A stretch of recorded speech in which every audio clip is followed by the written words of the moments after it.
सज्जन श्रोते हो, निशिदिनी निरूपण क्रमांक 49. मायेस मारण्या गुरु कृपा नामी. संस्कृत सुभाषित 8 क्रमांकाचे. अपि मेरू समम प्राशमपि शूरमपि स्थिरम. अपि मेरू प्राशमपि शूरमपि स्थिरम. तृणीकरोति तृष्णैका निमिषेण नरोत्तमम. अपि मेरू समम प्राशमपि शूरमपि स्थिरम. तृणीकरोति तृष्णैका निमेषेण नरोत्तमम. मराठी रूपांतर. मेरू सम अचल स्थिर बुद्धी विद्वान शूर जरी राही. त्यासी ही क्षण एकी तृष्णा तृणवत तुच्छ करी. मेरू सम अचल स्थिर बुद्धी विद्वान शूर जरी राही. त्यासी ही क्षण एकी तृष्णा तृणवत तुच्छ करी. अर्थात मेरू पर्वतासम अचल स्थिर बुद्धीचा विद्वान शूर असला तरीही त्याला सुद्धा तृष्णा कामवासना क्षणार्धात गवताच्या काडीपेक्षाही अधिक क्षुद्र तुच्छ करून त्याचा नाश घडवते. या संदर्भात मेघवृष्टीमध्ये पान 73, 74, 75 आणि आत्मोपनिषद मध्ये पान 182, 183, 184 वरती मायेस मारण्या गुरुकृपा नामी असे एक काव्य आले आहे. हे काव्य प्रत्यक्षात 2/2/2004 मध्ये स्फुरलेले आहे. त्यात माया नेहमी म्हणणाऱ्या शूरवीर ज्ञानी माणसाला बघता बघता आपली शिकार कशी बनवते त्याचे वर्णन आले आहे. अर्थात जो गुरुकृपांकित असतो तो यामधून वाचू शकतो, सही सलामत मोकळा राहू शकतो असंही अंतिमतः सुचवले आहे. ते काव्य पाहू. तरीही मायारूपी शिकारी आपला राव कसा साधतो याबाबतचे या काव्यातील वर्णन सदरच्या किंवा सुदरहू प्रस्तुत सुभाषितातील कृष्णेचे सामर्थ्य दाखविण्यास पुरेसे आहे. ते काव्य पुढीलप्रमाणे. प्रथम काव्य वाचतो आणि नंतर अर्थ सांगतो. मायेस मारण्या गुरुकृपा नामी. मृगेंद्रासी जैसे हाकारी हाकारी. टिपणा सावज बैसला शिकारी. नाम रूपधारी तैसे ते हाकारी. मायेचे हाकारी असंगा हाकारी. 2 नंबरचा कडू आहे. असंग जरी संगती भंगला. जनाकारणे लोकी परतला. स्वलोक सुटला आकारी जितला. माया शिकाराने डावतो साधला. घटोत्कटी माया थोर पराक्रमी. विश्वामित्राला ही लाविली पराणी. उत्कट घटाची माया ती शिकारी. विश्वामित्र विकारी. असंगी स्वलोकी जरी तो राहतो. आत्मज्ञानी म्हणून अंते बोलतो. तेव्हा माये हाती सावध फसते. घटोत्कटी माया शिकार साधते. आणि शेवटचं गडू आहे.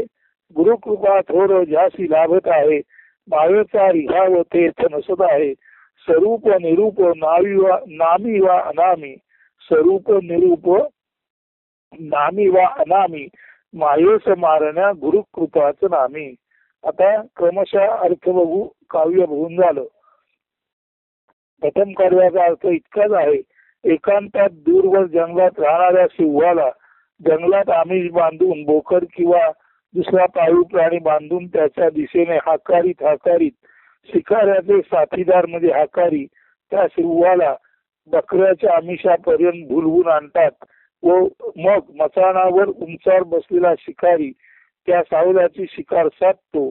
अगदी त्याच पद्धतीने असंगी किंवा निस्संगी निस्पृह निवृत्त माणसाला संसारी जन भूर थापा देऊन संसारात जसं हाकाऱ्याने हाकारत सावल्याला आणावं तसं संसार बाह्य निवृत्त माणसाला हे संसारी लोक वेगवेगळी प्रलोभने देऊन संसारात आणतात आणि मग तो निवृत्त संन्यस्त माणूस स्त्री पैसा संसार रूपी मायेच्या शिकारीच्या नादी लागून बघता बघता त्याचा बळी घेतला जातो.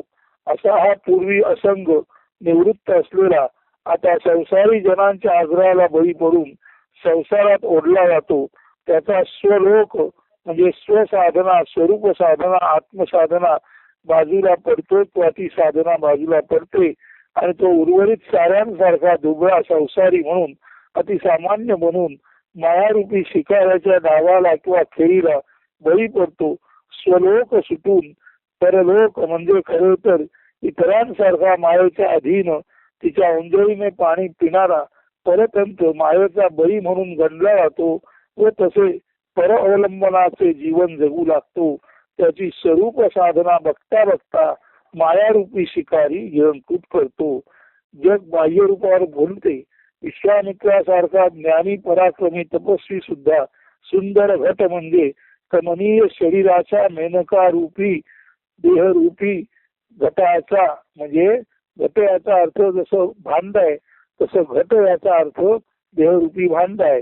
म्हणून विश्वामित्रासारखा ज्ञानी पराक्रमी तपस्वी सुद्धा सुंदर घट म्हणजे कमनीय शरीराच्या मेनका रूपी मायेचा बळी ठरला. मेनका रूपे सुंदर कामिनीने त्याला भुलवून भुलवून जसे हाकारी शारदाला शिकाराच्या दिशेने आणतात तसे प्रथम मेनका हाकारी बनली. अनेकानेक शृंगारपूर्ण हालचालीने तिने प्रथम विश्वामित्राला आपल्यापर्यंत खेचून आणले, आकृष्ट केले आणि आता ती मेनका हाकारी स्वतःच शिकारी बनून तिने विश्वामित्राच्या तपाचा भंग केला. आणि बघता बघता हा स्वलोकात म्हणजे ज्याने प्रतिसृष्टी निर्माण करून त्या प्रतिसृष्टीमध्ये आनंदात राहणारा हा स्वलोकात राहणारा विश्वामित्र बघता बघता मेनकेच्या नादी लागून या नेहमीच्या लौकिक जगामध्ये आला आणि त्याचं अधःपतन झालं. पुढे तपस्वी निवृत्त विश्वामित्रासारखा मुनी सुद्धा त्याने प्रतिसृष्टी निर्मिली आणि ज्याने तपस्वी निवृत्त विश्वामित्रासारखा मुनी सुद्धा ज्याने प्रतिसृष्टी निर्मिली जेव्हा तो अहंतेमध्ये गुरफटला तेव्हा तो त्याच अहंतेचा बळी ठरला. तेव्हा त्याचा अहंकारच त्याला त्याच्या स्वलोकातून म्हणजे त्याने निर्माण केलेल्या प्रतिसृष्टीतून या मायावी ईश्वर प्रणित नित्याच्या संसारी जगात खाली खेचून आणतो आणि एका उत्कट कमनीय अप्सरेचा नादी लागून त्याला एक कष्टित गवताच्या काडीसारखा क्षुद्र ठरवून अक्षरशः ती मेनका त्याला लोळवते किंवा भुईसपाट करते. म्हणजे विश्वामित्राचं संपूर्ण तप सामर्थ्य नष्ट होतं आणि तो अत्यंत सामान्य तुच्छ जीवन मला पात्र होतो. याचं कारण म्हणजे अहंकार. मात्र ज्याला गुरुकृपा लाभली आहे त्याच्या आसपासही माया फिरू शकत नाही. कारण गुरुकृपेचं वैशिष्ट्य हे आहे की गुरुकृपा म्हणजे अज्ञान नष्ट करणारी क्षमता आणि अज्ञान नष्ट करणारी क्षमता कधीच ज्याला पात्र झाली किंवा ज्याला प्राप्त झाली त्या अशा माणसाला अहंकाराचा वारा सुद्धा लागत नाही. म्हणून मात्र ज्याला गुरुकृपा लाभली आहे त्याच्या आसपासही माया फिरू शकत नाही, जाऊ शकत नाही, वावरू शकत नाही. कारण त्याला अहंकाराचा वारा सुद्धा आत्मज्ञान रूपी गुरुकृपा लावू देत नाही. मग तो गुरु सगुण साकार देहधारी नामधारी असो किंवा प्रत्यक्ष आत्म्याद्वारे आत्मज्ञान रूपी गुरुकृपेचा त्याला लाभ झालेला असो. देहधारी नामधारी सगुण साकारी किंवा निर्गुण निराकारी असो, आत्मा असो, असावा तसा कोणी असो, सगुण साकार किंवा निर्गुण निराकार, नामधारी देहधारी किंवा तत्वरूपे केवळ आत्माच असो, अशी ना तशी गुरुकृपाच खऱ्या अर्थाने नामी म्हणजे एखाद्याचं संरक्षण करण्यासाठी आत्मज्ञानी माणसाला अहंकार निर्माण न होऊ देता त्याला सर्वोच्च अशा आत्मपदी स्थिर करण्यासाठी अशी पदी स्थिर करण्यासाठी अशी वा तशी गुरुकृपा हीच खरी नामी म्हणजे अचूक सामर्थ्यवान करणारी युक्ती आहे. तेव्हा येथे गुरुकृपा ही मायेपासून रक्षण करते आणि मायेस मारण्या गुरुकृपा नामी हे काव्य वाचलेलं आहे. परंतु या काव्यातील पहिल्या 4 काव्यामध्ये मायेचं जे वर्णन आलेलं आहे ते मायेचं वर्णनच या सुभाषितामध्ये सांगितलेलं आहे की मेरू पर्वतासारखा अचल स्थिर बुद्धीचा विद्वान शूर असला तरीही त्याला सुद्धा तृष्णा काम वासना क्षणार्धात गवताच्या काडीपेक्षाही अधिक क्षुद्र तुच्छ करून त्याचा नाश घडवते असं जे सुभाषितात सांगितलेलं आहे. त्या सुभाषिताचा सर्व अर्थ पहिल्या 4 काव्यात आलेला आहे आणि अर्थातच हे स्वतंत्र आत्मचिंतन असल्यामुळे गुरुकृपेने निश्चितच मायेपासून संरक्षण होते असा तत्वबोधी या काव्यात दिलेला आहे. तेव्हा यात काव्यातील तत्वबोध लक्षात घ्या आणि पराक्रमी मायेपासून स्वतःला वाचायचं असेल तर आपण काय करावं हे आपण लक्षात घ्या आणि त्या दिशेने आपलं जीवन अग्रेसर होवो अशी इच्छा परमेश्वर चरणी व्यक्त करतो. आणि हे मायेस मारण्या गुरुकुमार नामी क्रमांक 49 निरूपण निशिदिनी या शब्दातील संपवतो. धन्यवाद. अस्तु. शुभ दिन. सुप्रभात.